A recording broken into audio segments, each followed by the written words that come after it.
कि 36 जैसे हमने पहले निकाला 26 और 91 का, उसी तरह पूर्णांकों के युग्मों के एचसीएफ और एलसीएम ज्ञात कीजिए तथा इसकी जांच कीजिए कि दो संख्याओं का गुणनफल बराबर एचसीएफ गुणे एलसीएम। तो इसमें सबसे पहले हम क्या करते हैं, सबसे पहले हम दोनों संख्याओं का एलसीएम निकाल लेते हैं।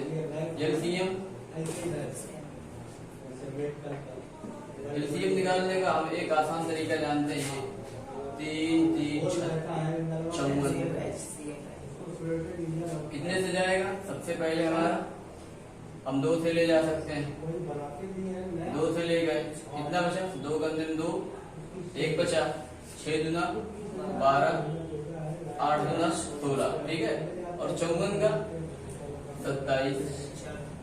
अब कितने से जाएगा, अब अगर हम 2 से ले जाए या फिर 3 से ले जाए ना, इसमें क्योंकि इसमें ना ये भाज्य की बात की है ना ये अभाज्य की, तो हमें एलसीएम निकालना है। फिर 2 से अगर जा रहा है, ये 2 से ले जा रहे हैं, 8 बच रहा है और 4 बच रहा है, ये 27। फिर इसके बाद हम 3 से लेकर चले जा रहे हैं, 3 से जा रहा है, 3 दूना 6, 2 बचा, 8 3 24, 3 से 9 बचा। फिर ये 2 से लेकर अगर हम चले जाए तो ये 14 बचा और ये 9 बचा।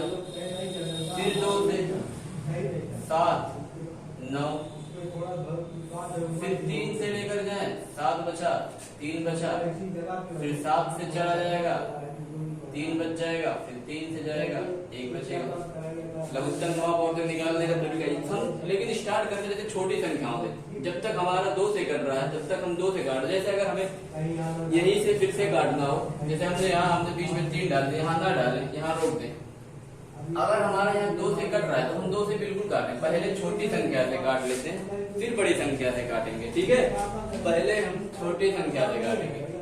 अगर हम यहाँ 2 से ही काट रहे हैं, 2 से काटना चालू करते हैं, 2 से ही काट रहे हैं तो 4 8 और 4 ये 27 वैसे ही है। फिर ये 2 से कट रहा है, 4 और 2 ये 27 से कट रहा है। फिर अगर हम 2 से काट रहे हैं तो ये 2 और 1 और ये 27, ठीक है। फिर अब यहाँ देखो, अभी 2 से तो नहीं कट रहा है, अब 3 से जाएगा, 3 से काट लो, 3 से 7 गया, 9 बचा। फिर क्या 3 से कट रहा है, हाँ 3 से फिर कट जा रहा है, 7 3।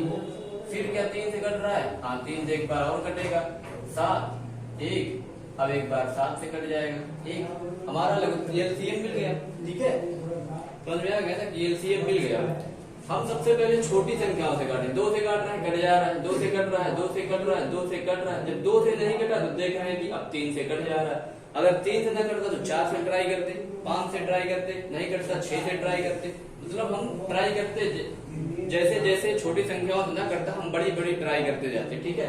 ये एलसीएम हमारा मिल गया। अब हमें निकालना है एचसीएफ। एचसीएफ हमें निकालना। अब एचसीएफ हम जानते हैं कैसे निकालते हैं। एक तो उस तरीके से निकालते हैं जैसे 336 का हमने भाज्य मान के 54 से कर दिया। कितनी बार जाएगा ये 54, कितनी बार चला जाएगा, 6 बार जाएगा, 6 बार जाएगा। क्यों, 3 तो हो जाएगा और 6 चौक 24 हो जाएगा, ठीक है। अरे जब अगर हमें गुणा करना हो तो जैसे हमें 50 का 54 का 6 भी गुणा करना है तो इसमें हम कुछ ना करें, हम 50 कर लें प्लस 4 कर लें, गुणे 6 बचे 300 और प्लस 6 चौक 24, 3 तो 24। सीधा हमें कुछ करना नहीं है, बहुत ज्यादा कैलकुलेशन भी हम दिमाग लगाने की जरूरत नहीं है, हम सीधा सीधा कर लेंगे। छोटी संख्या 6 चौक तो हम 6 बार लेके गए तो 3 तो 24 हमारा आ जा रहा है गुणा करने पर, ठीक है। अब घटा ले इसको, -2 बच रहा है, 1 बच रहा है, ठीक है। 12 ही बच रहा है ना। अब हम ले आ रहे हैं 54 को फिर से यहाँ, वही ना, हम भाजक को फिर भाज्य बना लिए। अब ये कितनी बार जा रहा है, 12 चौक 48, 4 बार जा रहा है, बचा कितना 6 बार। अब फिर हम 12 को ले लें, 2, ये हमारा एचसीएफ हो गया, ठीक है। जब तक 6 0 ना बच जाए तब तक हम एचसीएफ नहीं निकाल सकते, ठीक है। ये हो गया हमारा।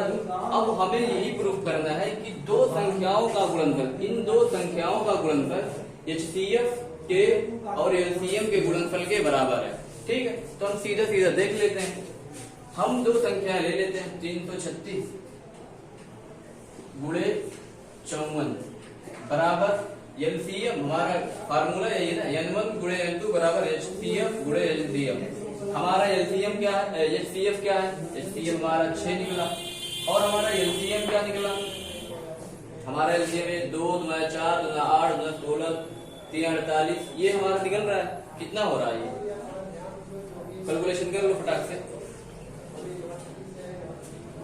2 2 4 2 8 2 16 3 48, ठीक है, फटाफट करो, बताओ फटाक से क्या है इसका।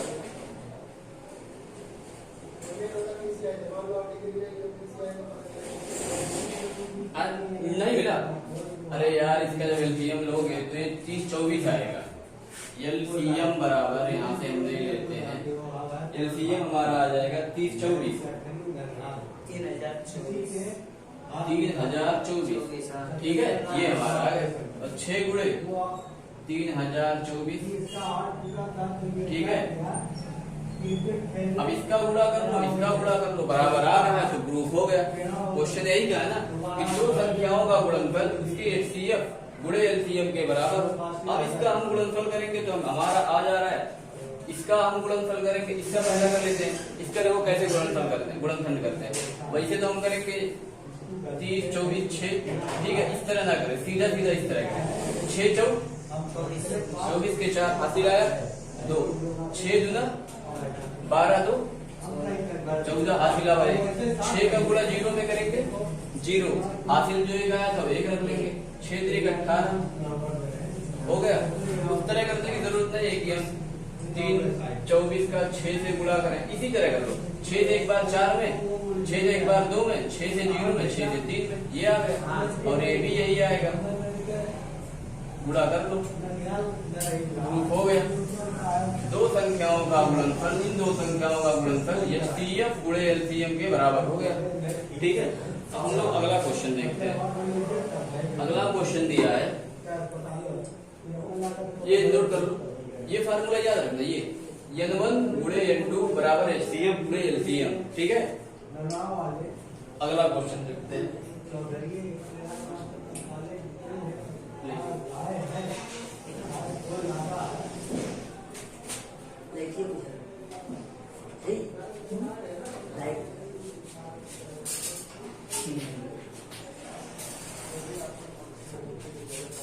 अगला क्वेश्चन देखते हैं, क्वेश्चन नंबर 3। दो वाले में हो गया, एक तो 336 और एक 54 पे, एक 26 और 91, दो सवाल लगवा दी इस पे।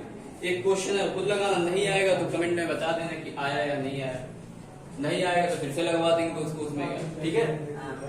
अगला क्वेश्चन देखते हैं, क्वेश्चन नंबर 3। ये फार्मूला है सीधा सीधा, दो संख्याओं का गुणनफल बराबर LCM लघुत्तम समापवर्तक गुणे महत्तम समापवर्तक। ये क्वेश्चन, ये एक फार्मूला है और वही प्रूव करने की बात इसमें कही है। अब अगला क्वेश्चन देखते हैं, क्वेश्चन नंबर 3 को, ठीक है। क्वेश्चन नंबर 3 क्या कहा है कि अभाज्य गुणनखंड विधि, याद रखना, अभाज्य गुणनखंड विधि,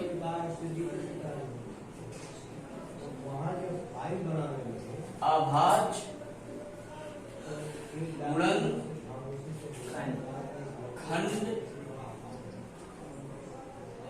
अभाज्य गुणनखंड विधि द्वारा निम्नलिखित, बोलते रहो, विधि द्वारा निम्नलिखित पूर्णांकों के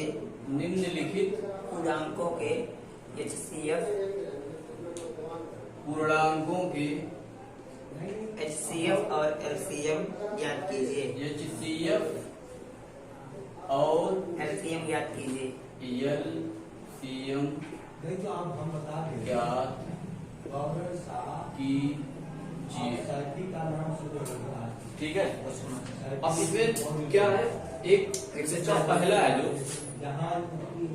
क्वेश्चन नंबर जो पहला है, याद रखना अभाज्य गुणनखंड की बात किया है। अभाज्य गुणनखंड की कंडीशन क्या है, जिसके सिर्फ दो फैक्टर है, या तो एक खुद से कटे या वो स्वयं से कटे, ठीक है, ये अभाज्य गुणनखंड। अब इसमें दिया है एक 12, 15 और 21। ठीक है। अब सबसे आसान तरीका HCF में जानते हो क्या होता है? HCF highest common factor. HCF वही होता है जो कॉमन होता है। ठीक है, HCF वही होगा। जैसे हम तीनों को निकालेंगे, इस तीनों में क्या कॉमन हो सकता है? इन तीनों में क्या कॉमन होगा? 4 3 12, 5 3 15, 7 3 21, 3 कॉमन हो गया। HCF हमारा या तो या सीधा सीधा निकल गया, या फिर HCF अगर हम निकाले उस तरीके से, जैसे हमने पहले 15 21 ले लिया, 12 से 9 बचा, 12 लिया हमने, यहाँ नहीं 15, उसके बाद 15 पड़ा, 15 लिया हमने, एक बार गया 9 6, फिर हमने 9 लिया, एक बार गया, 3 लिया, 6 ले लिया, यहाँ 2 बार गया। ये हमारा HCF हो गया। ये निकालना आता है ना कि तीनों कैसे निकालते हैं, 3 संख्याओं का। हाँ, 3 संख्याओं का या तो इस तरह निकालो, या फिर अभी देखो कैसे निकाला जाता है। अगर हमें LCM निकालना है, ठीक है, हमें LCM भी निकालना और HCF भी निकालना और आभाज्य गुणनखंड विधि द्वारा। अगर हम यहाँ से LCM डालते हैं, LCM हम डाल देते हैं, तो देखो कैसे निकालना है। इसको हमें निकालना है तो 12 15 21, इसका LCM निकालना है हमें। ठीक है, ये देखो, अगर इसे हम सबसे पहले इस तरह से निकालें तो इस तरह से निकालने के बाद देखो, या तो इस तरह निकालें या तो हम इस तरह निकालें। 12 का हम 12 का क्या कैसे निकालते हैं? 2 से एक बार जाएगा, 3 से चला जाएगा, फिर 2 से चला जाएगा, 2 2 4।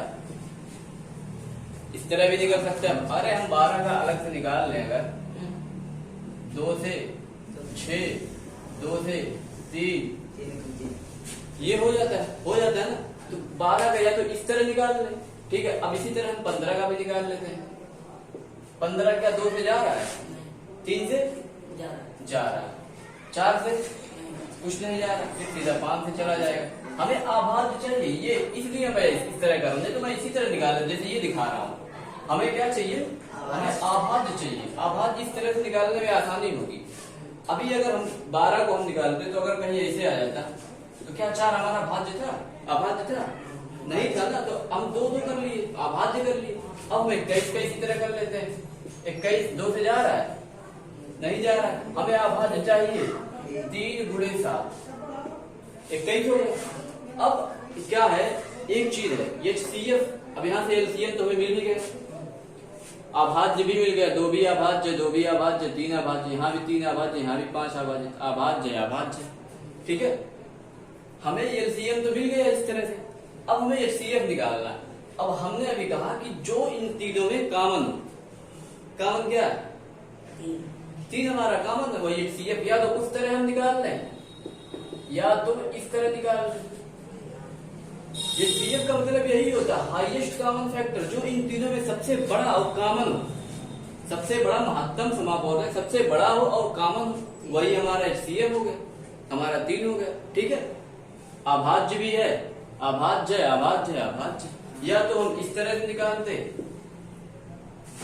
या तो हम वो जिस तरह से भाग विधि से निकाले हैं उसको HCF उस तरह निकालते। हम लोगों को आसान यही पड़ेगा। अगर उस तरह से निकालना अच्छा लग रहा है तो वही निकाल लो, इस तरह से निकालना अच्छा लग रहा है तो यही निकाल लो, उसमें कोई बात नहीं। लेकिन अलग अलग करेंगे, अलग अलग सबका निकालना पड़ेगा हमको। 12 का एक बार LCM निकालेंगे, 15 का एक बार निकालेंगे, 21 का एक बार LCM निकालेंगे। इससे अच्छा है कि इसी तरह निकाल लो, मतलब जिस तरह आसान पड़े। पेपर में देते वक्त बोर्ड का अगर ये वाला आ रहा है दिमाग में तो ये वाला निकालना, नहीं आ रहा तो एक एक करके निकालना, नंबर आपको मिलेगा पूरा। ये नहीं है कि मतलब इस तरह लगाएंगे तो नंबर कम या ज्यादा, ऐसा कुछ नहीं। ठीक है, एक क्वेश्चन और देख लेते हैं हम। ठीक है, एक क्वेश्चन और देखो, 17 23 29 का, एक 17 23 29 का देख लो।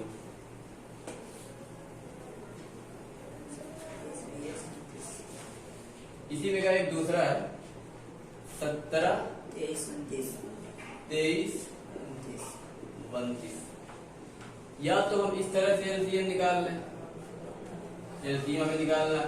एक बार 17 से जाएगा, 23 बच गया, क्योंकि ये किसी से कटने वाली संख्या है नहीं। 17 किसी से कटेगी, या तो 1 से कटेगी, या 17 से आभाज्य है 23, या तो 1 से कटेगी या 23 से कटेगी, क्योंकि और ये आभाज्य हो गई 29, या तो 1 से कटेगी या तो 29 आभाज्य हो गई। फिर उसके बाद हम 23 ले लेते हैं, 29 बच गया, ठीक है। फिर हम 29 ले लेते हैं, ये हमारा एलसीएम हो गया। या फिर इस तरह निकालने से अच्छा था कि हम इस तरह निकाल लेते, जैसे हमें 17 का निकालना है, या तो 1 से कटेगा या 17 से कटेगा, और हमें आभाज्य चाहिए, ये भी आभाज्य है, ये भी आभाज्य है। फिर हम अगर 23 ले लेते हैं, 1 से कटेगा या फिर 23 से कटेगा, या हम 29 ले लेते हैं, 1 से कटेगा या 29 से कटेगा। इस तरह निकालने से हमें एचसीएफ बड़ी आराम से मिल जाएगा। क्यों? क्योंकि जो हमें कॉमन दिख जाए सबसे बड़ा, वही हमारा एचसीएफ है। अगर दो संख्याएं दिख जाए, जैसे 2 भी दिख गया कॉमन सब में, 3 भी दिख गया कॉमन सब में, अगर अभाज्य गुणनखंड की बात ना कहो तो हम 2, 3 दोनों ले सकते हैं। जैसे अगर हमने 4 का निकालना है, 2 गुणे 2 हो रहा है, 8 का निकालना है, 2 गुणे 2 अब इसमें हमारा 2 कॉमन मिल जा रहा है, 2 बार कॉमन मिल जा रहा है, ये इतना, तो हमारा एचसीएफ यहाँ 4 हो जाएगा। लेकिन अगर अभाज्य की बात कर देगा, अभाज्य 4 अभाज्य है, भाज्य है, तो हम यहाँ नहीं लेंगे 4 को। बाकी हर जगह अगर अभाज्य की कंडीशन नहीं दिया तो हम एचसीएफ 4 ले लेंगे, और अगर अभाज्य की बात किया तो हमें मजबूरी में 2 ही लेना है, क्योंकि हमें अभाज्य उस तरह ये क्वेश्चन पूछेगा ही नहीं। अगर अभाज्य की कंडीशन दे देगा तो ये एचसीएफ हम निकाल ही नहीं पाएंगे, इसका ठीक है। इस तरह निकाल। अब देखो एलसीएम हमारा मिल गया, ये एलसीएम से हमने निकाल लिया, ये हमारा 17 है, ये हमारा एलसीएम हो गया, ठीक है। यही है ना एलसीएम। या हम यहाँ से 1 गुणे 17, या ये ऐसे लिखते, एलसीएम अगर हमें निकालना है तो 1 गुणे 17, 1 गुणे 19 गुणे 1 गुणे 23 है, 1 गुणे 32, या तो इस तरह एलसीएम हो गया। और अब यहाँ से हमें एचसीएफ निकालना है। अब यहाँ से हमें एचसीएफ निकालना बड़ा आसान हो जाता है। जो तुम्हें कॉमन दिख जाए तीनों गुणनखंडों में, क्या कॉमन दिख रहा है? इन तीनों में एक एचसीएफ हमारा 1 हो गया। इस तरह से हमें एचसीएफ निकालना ज्यादा दिक्कत नहीं कर। उस तरह अगर निकालना हो तो अब एक बार 29 का 17 से, फिर 17 का 23 से बहुत ज्यादा लंबा करना पड़ेगा। तो उससे अच्छा है कि एक बार एलसीएम हम इस तरह निकाल लेते हैं, उसके बाद एचसीएफ निकाल लेते हैं, ठीक है। अब एक क्वेश्चन और देखते हैं, इसमें का एक क्वेश्चन और लगवा दें, ठीक है। तीसरा भी लगवाते हैं, 3 क्वेश्चन।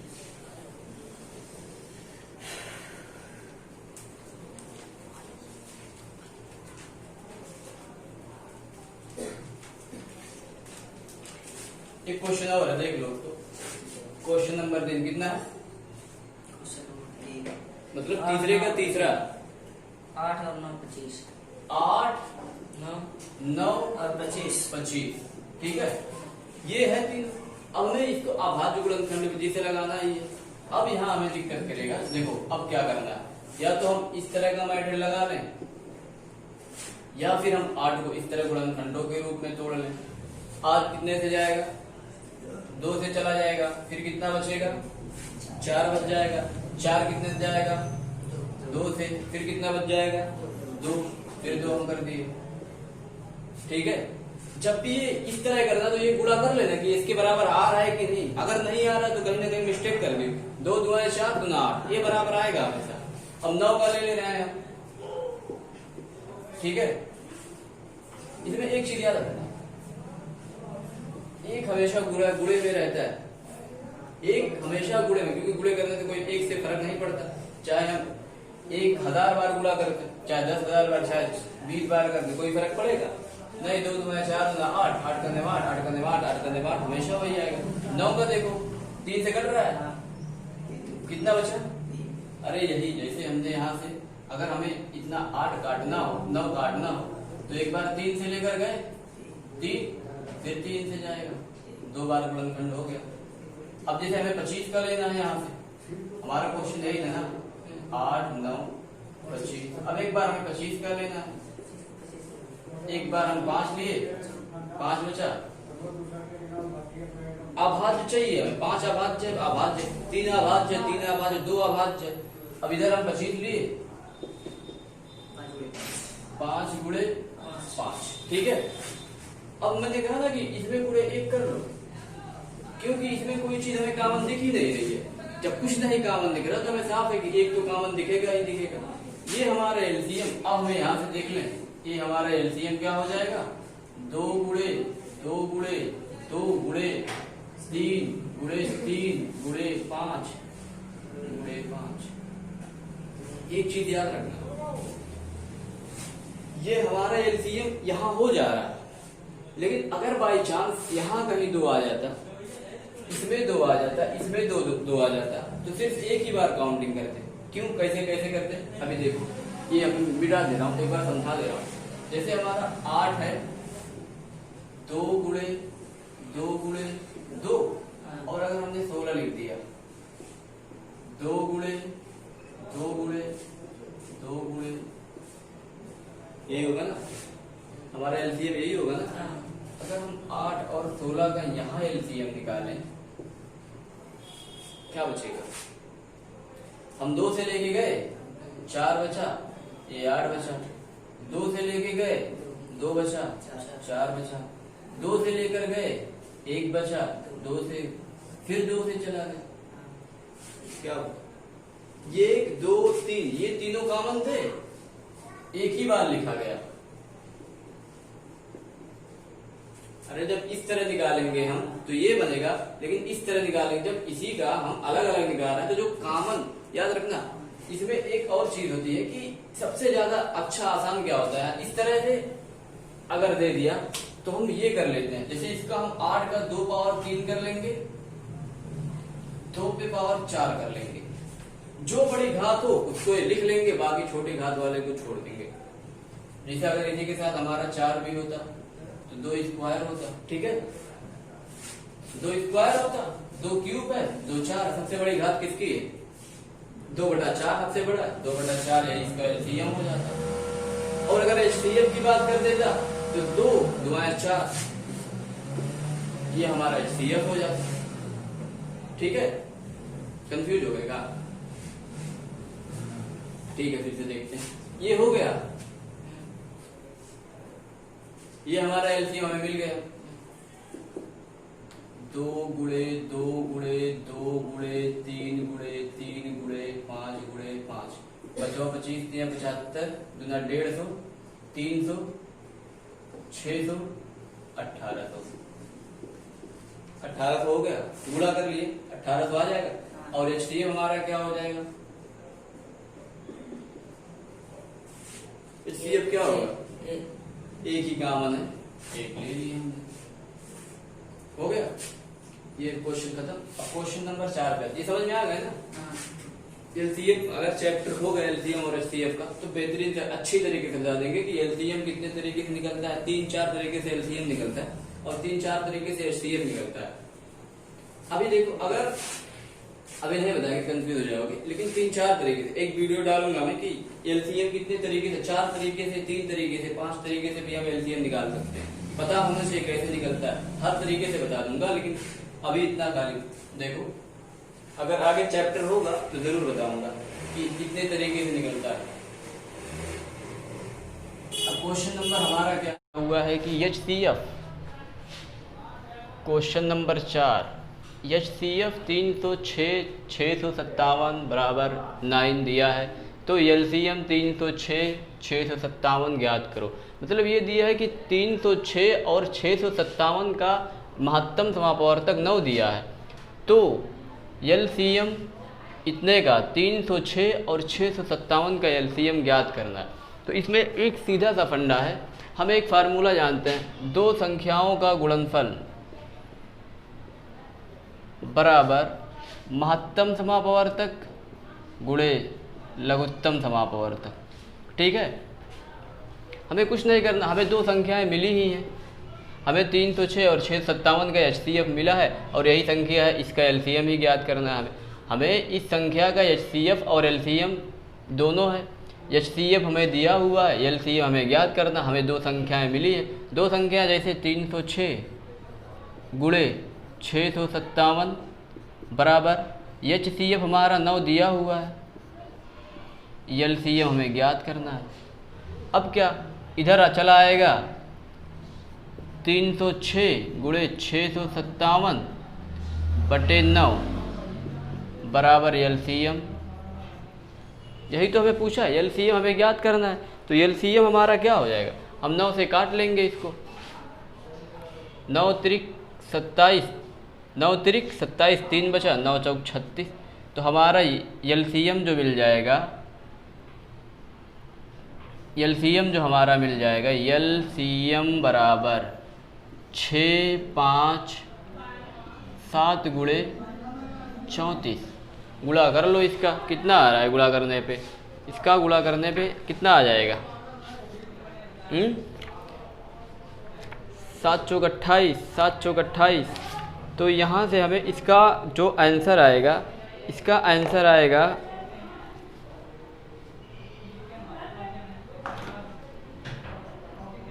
22338। यही आंसर आएगा ना, गुणा कर सकते हो यार यहाँ।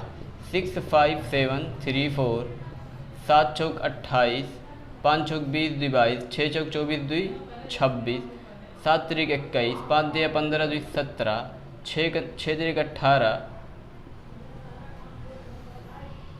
ठीक है, 8, 7 6 13, 9 10 2 12। यही आया ना, कुछ ज्ञात करना ही नहीं है क्योंकि हमें दो संख्याएं दी है, HCF दे दिया है, हमें LCM ज्ञात करना था। तो हो गया ना हमारा दो संख्याओं का। अब ये फार्मूला हमें याद रखना है, ये फार्मूला हमें कई जगह यूज़ करना है। इस फार्मूले को हम कई जगह यूज करेंगे। हमारा दो संख्याएं दी हुई थी, 306 और 657, 306 और 657 दो संख्याएं मिल गई। इसका HCF दिया था 9। अब HCF ये 9 है, या तो हम निकालें, ये हमें दिया ही है तो हमने निकालने की ज़रूरत ही नहीं है। HCF हमारा 9 दिया है, इधर गुणे में था, इधर ले आए भाग में हो गया, LCM गुणा करके निकाल लिए, ठीक है। अब अगला क्वेश्चन देखते हैं, इसमें क्या दिया है। ये हो गया ना, नोट कर लो 306, हाँ ठीक। क्वेश्चन नंबर 5, तो अगला क्वेश्चन देखते हैं। आसान था कि दो संख्याओं का गुणनफल हमेशा HCF गुणे LCM के बराबर होता है। ये फार्मूले पे था, HCF हमें दिया ही हुआ था, दो संख्याएं दी हुई थी, हमें सिर्फ LCM निकालना था, सीधा निकाल लिया। अब एक चीज़, एक क्वेश्चन दिया है, जांच कीजिए क्या किसी प्राकृतिक संख्या, क्वेश्चन नंबर 5,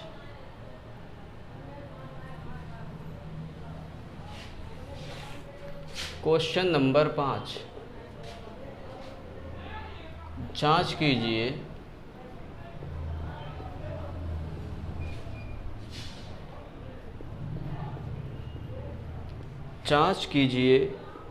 कि क्या किसी प्राकृतिक संख्या की, क्या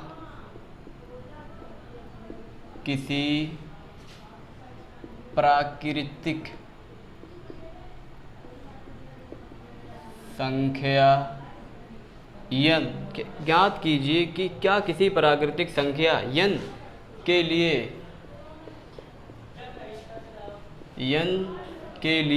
किसी n के लिए संख्या 6 पावर n अंक 6 पावर n अंक 0 पर समाप्त, 6 पावर n अंक जो हो अंक 0 पर समाप्त हो। हम ये याद रखेंगे, n हमारा दिया है प्राकृतिक संख्या, नेचुरल नंबर, प्राकृतिक संख्या, नेचुरल नंबर, प्राकृतिक संख्या 1 2 3 डैश डैश डैश डैश करके इनफाइनाइट तक, ये प्राकृतिक संख्या हमारी होती है। याद रखना हमें प्राकृतिक संख्या। अब एक बात याद रखना कि क्या ये 6 पावर n 0 पर समाप्त हो रहा है कि नहीं। अब एक बात याद रहे कि 0 पर वही संख्या समाप्त होगी, या तो 10 पर घात हो n, या 2 गुणे 5 पर हो n, या 4 गुणे 5 पर हो, या 6 गुणे 5 पर हो, या 8 गुणे 5 पर हो। मतलब 8 बजे 40 पावर n जब होगा तब हम 0 रहेंगे। कैसे? अगर 10 पावर n पे हम 2 रख दें तो 10 ढाईम 100, ठीक है।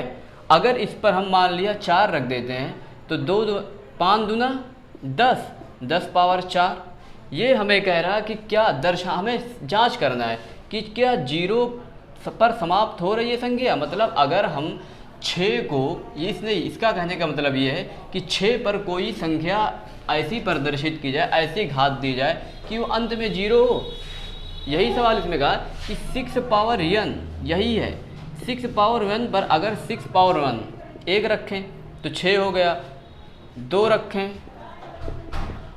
36 हुआ, 6 पावर 3 रखें 216 हुआ, 6 पावर 4 रखेंगे तब भी हमें 0 नहीं मिलेगा, कहीं 0 नहीं मिलेगा। 0 बनाने के लिए हमारे पास सीधी सी कंडीशन है कि या तो 2 गुणे 5 हो, इस पर कोई पावर n हो।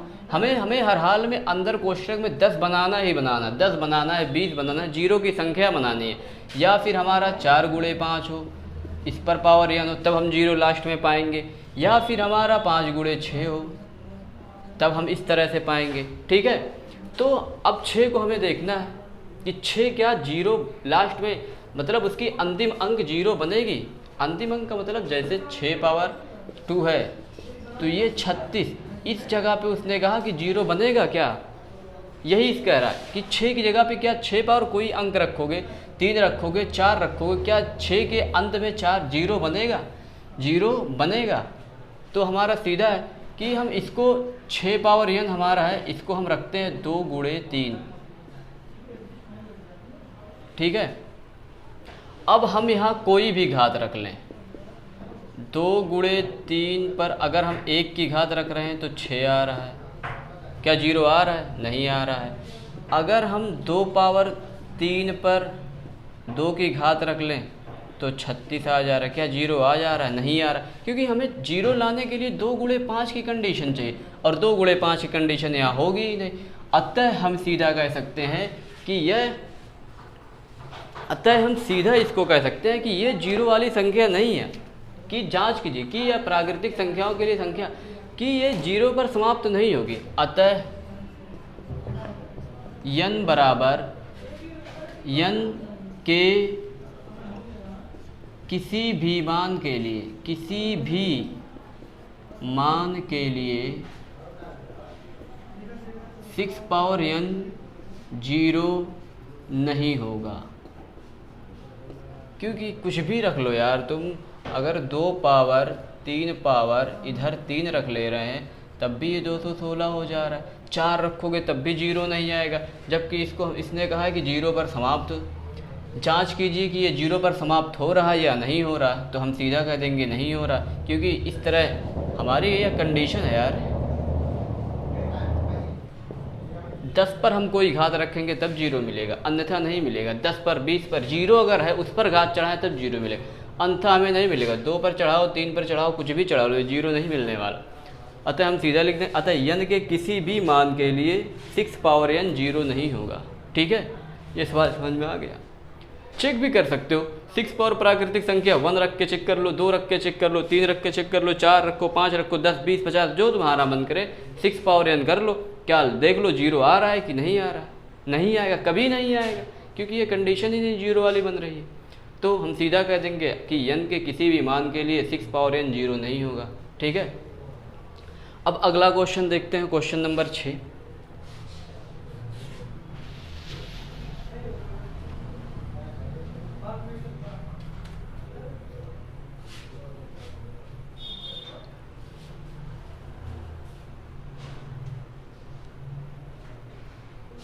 क्वेश्चन नंबर 6, ठीक है।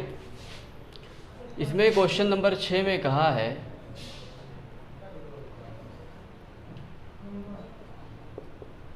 क्वेश्चन नंबर 6 इसमें कहा कि व्याख्या कीजिए, व्याख्या कीजिए। इसमें कहा है कि व्याख्या कीजिए कि 7 गुणे 11 7 गुणे 11 गुणे 13 प्लस 3 प्लस 13 और 7 गुणे 6 गुणे 5 गुणे 4 गुणे 3 गुणे 2 गुणे 1 प्लस 5 भाज्य संख्याएं क्यों हैं? भाज्य संख्याएं क्यों हैं? ठीक है, मतलब व्याख्या कीजिए 7 गुणे 11 गुणे 13 प्लस 13 और 7 गुणे 6 गुणे 5 गुणे 4 गुणे 3 गुणे 2 गुणे 1 प्लस 5 भाज्य संख्याएं क्यों हैं? ठीक है, क्वेश्चन नंबर 6 हमारा है। कैसे लगाएंगे इसको देखते हैं।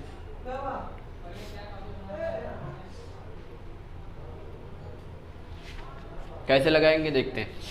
हमें भाज्य के लिए कम से कम 3 फैक्टर, भाज्य के लिए कम से कम 3 गुणनखंड होने चाहिए। अब हम इसको उठा लेते हैं। 7 गुणे 11 गुणे 13 यही है, प्लस 13 यही हमें दिया। अब हम इसमें क्या करते हैं, इसमें से हम 13 कामन ले लेते हैं। 13 कामन, 7 गुणे 11 बचेगा यहाँ से और प्लस 1 यहाँ से बचेगा। हमें भाज्य के लिए 3 फैक्टर होना ज़रूरी है। हर हाल में 3 फैक्टर होना ज़रूरी है, 3 हो या 3 से ज़्यादा हो। अब हम यहाँ 13 ले लिए, 11 सते 77 प्लस 1। अब हम यहाँ 13 लिए, यहाँ 78 आ गया। अब इसका कुछ भी हो ये 13 हो जाएगा। अब इधर हम कर सकते हैं इसको 13 गुणे 2 गुणे 3 फैक्टर हो गए ना इस पूरी संख्या के। अगर हम 13 यहाँ रख लेते हैं, 13 यहाँ साइड में कर लिए हमने, चलो। अब हमें हर हाल में कितने फैक्टर होने चाहिए? हमें 3 फैक्टर। हमें 13 यहाँ मिल ही रहा है, 13 मिल ही रहा है, इसमें भी 13 मिल रहा है और 13 6 का 78 मिल जा रहा है। इस पूरी संख्या का हम फैक्टर निकाल लिए। 6 भी फैक्टर है, 13 भी फैक्टर है, 13 भी फैक्टर है। या 13 गुणे 2 गुणे 3, तब भी हमें यही संख्या पूरी मिल जाएगी।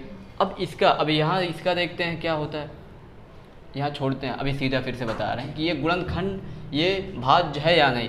अब 13 6 का 78, 13 7 91, 13 8 104, 13 8 104 हमारा 10 हासिल बचा।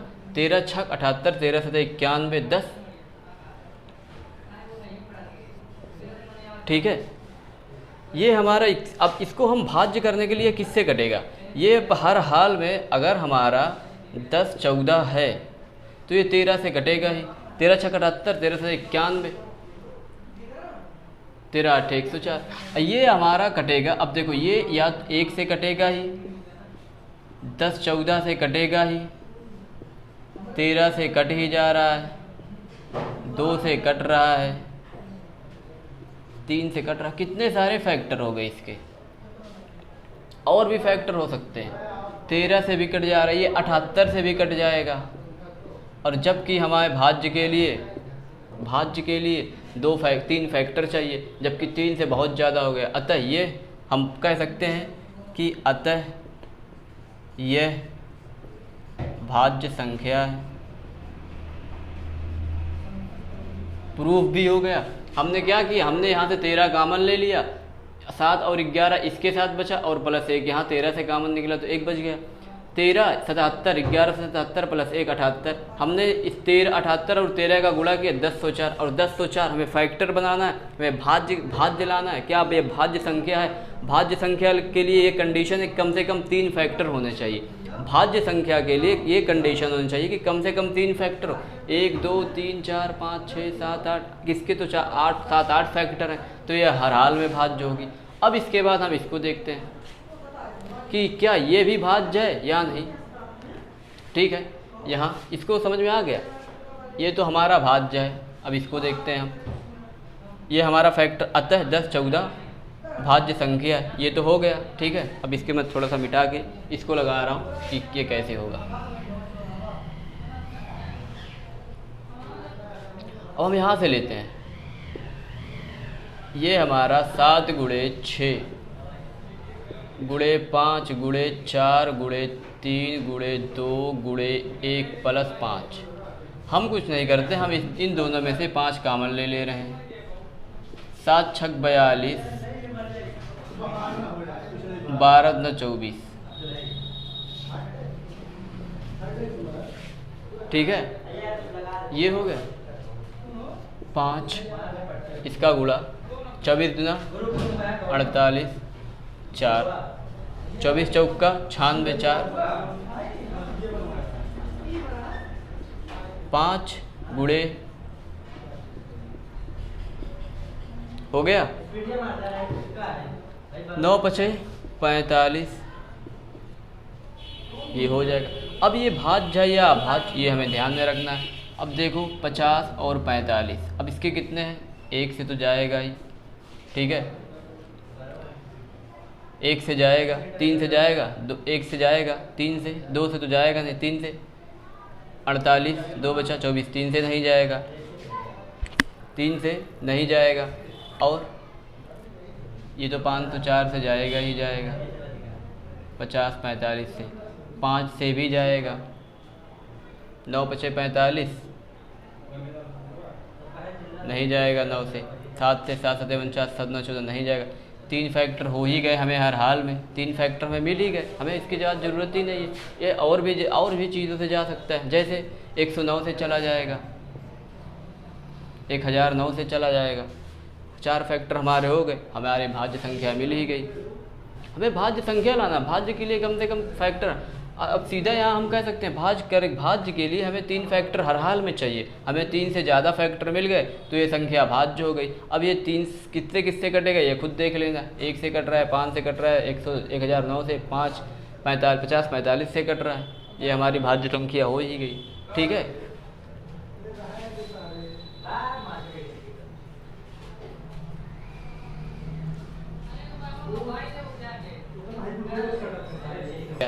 किसी क्वेश्चन नंबर 7, किसी खेल के मैदान के चारों ओर एक वृत्ताकार पथ है। इस मैदान का एक चक्कर लगाने में सोनिया को 18 मिनट लगते हैं और उसी मैदान को एक चक्कर लगाने में रवि को 12 मिनट लगते हैं। मान लीजिए दोनों एक ही स्थान पर एक ही समय पर चलना प्रारंभ करके एक दिशा में चलते हैं, किंतु कितने समय बाद?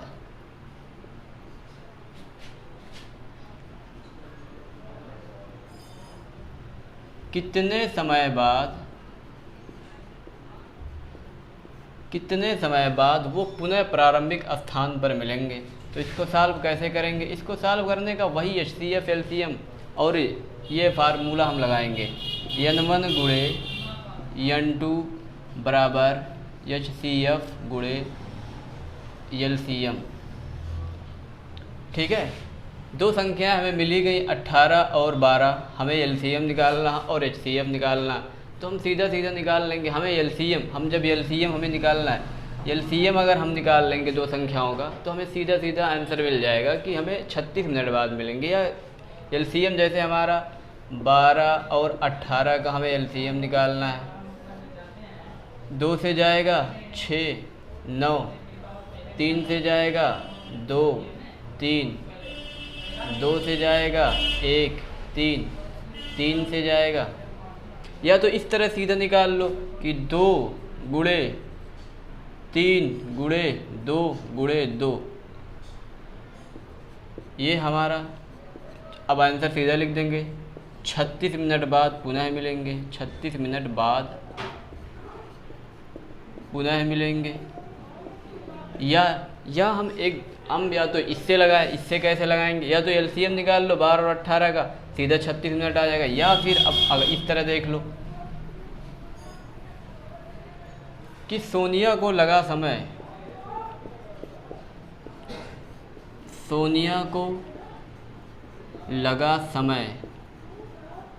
बराबर 18 और रवि को लगा समय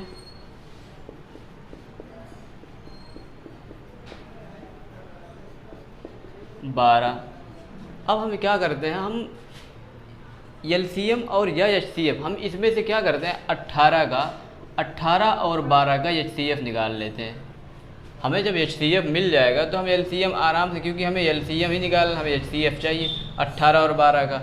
एक बार जाएगा, या तो उस तरह से लगा लो, अगर समझदार है तो सीधा 12 और 18 का LCM निकाल कर हम समय निकाल लेंगे कि दोबारा यही मिलेगा, या फिर इस तरीके से लगा लो 12 का 12, एक बार गया 6 बचा, फिर 12 को हम भाज्य बना दिए, 2 बार गया, हमारा HCF 6 आ गया। अब यहाँ से हम सीधा ये कह सकते हैं कि हमारा HCF 6 मिल गया। 18 और 12 में कॉमन क्या है? सबसे बड़ा कॉमन क्या है? 6, क्योंकि 6 त्रिक 18, 6 दूना 12, 6 हमारा सबसे बड़ा कॉमन है। अब HCF मिल गया, ठीक है। या तो इस तरह निकाल लें HCF, या तो इस तरह निकाल लें, जैसे जिस आसान पड़े, जैसे आसान पड़े। इस तरह भी निकाल सकते हो, इस तरह भी निकाल सकते हो। अब फार्मूला सीधा हम लगा लेंगे। दो संख्याएं 12 और 18 दी हुई हमें, N1, अगर हम यहाँ 12 यहाँ 18 बराबर हमारा HCF हमने निकाला 6, क्योंकि LCM ही जो होगा वही होगा कि दोबारा पुनः मिलेंगे। ऐसे वृत्ताकार है। अब हम दोनों एक ही स्थान से चले, एक यहाँ वापस 18 मिनट में पहुँच रहा है और एक 12 मिनट में पहुँच जा रहा है। अब ये 18 मिनट वाला 12वें मिनट में यहाँ ज़रूर होगा, ये जब यहाँ पहुँचेगा तो ये गैप पूरा करने की वजह से हमें LCM ही निकालना पड़ता है। कि हम LCM निकाल लेंगे तो हमें ये पता चल जाएगा कि हम दोबारा कब मिल रहे हैं, ये दोनों दोबारा उस जगह पर कब मिल रहे हैं। अब 6 से हम काट देंगे, 2 बचा, LCM यही 36 हमारा आ गया और यही 36 मिनट बन जाएगा। 36 आ गया, यही 36 मिनट बाद दोबारा मिलेंगे, दोबारा मिलेंगे, ठीक है। 36 मिनट बाद दोबारा मिलेंगे।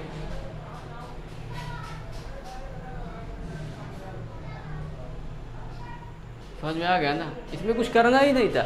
इसमें सोनिया का समय दिया हुआ था, 18 मिनट ले रहा है, रवि 12 मिनट ले रहा है, सोनिया का लगा समय 18, फिर कब मिल रहे हैं तो HCF एक बार इन दोनों का निकाल लें। अगर LCM सीधा निकाल लिए होते हम इन दोनों का तो हम सीधा लिख देते 36 मिनट बाद। अगर हमें ऑप्शनल करना होता कि कितना समय लग रहा है तो हम सीधा कर देते इसका और इसका LCM निकाल लेते और सीधा कर देते 36 मिनट बाद। लेकिन हमें इस फार्मूले को भी इसी में देखना है, फार्मूले भी लगा लें तो बेहतर है, ताकि एग्ज़ामिनर को पता चले ना कि हमने इस तरीके से लगाया है।